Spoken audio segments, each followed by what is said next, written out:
Hi! Magandang araw o gabi saan man po kayo naroroon.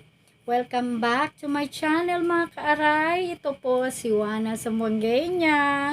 Today po ang topic ko ay tungkol o content ko ay tungkol sa pagripating na naman. Sa naalala nyo, last video ko yung dumating yung mga halaman ko galing sa Sibugay.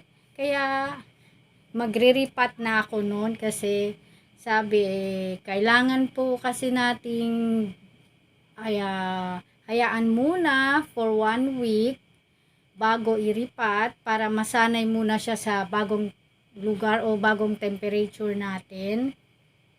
And then, pwede na natin iripat after 1 week. Kasi maraming nagtatanong kung ano ba talaga yung wave of love. Ang wave of love po ay hindi po siya philodendron. Ito po ay Birdnest anthurium po.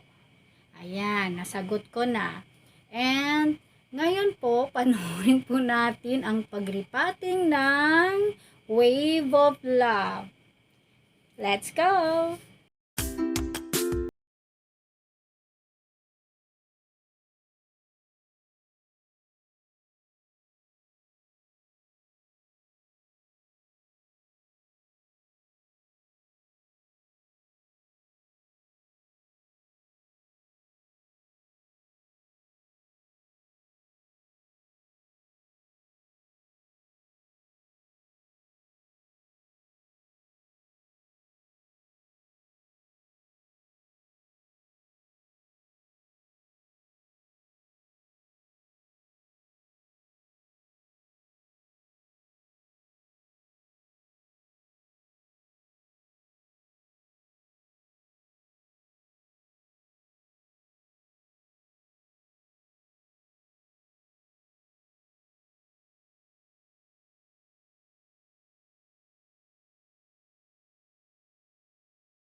Ayan po, tapos na ang pagripating. Sana po nagustuhan nyo ang video ko para sa araw na to.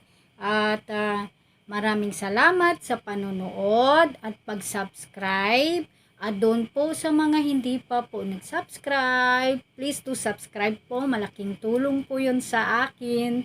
And ingat po tayo lagi. And God bless us all. Paalam po mga kaaray.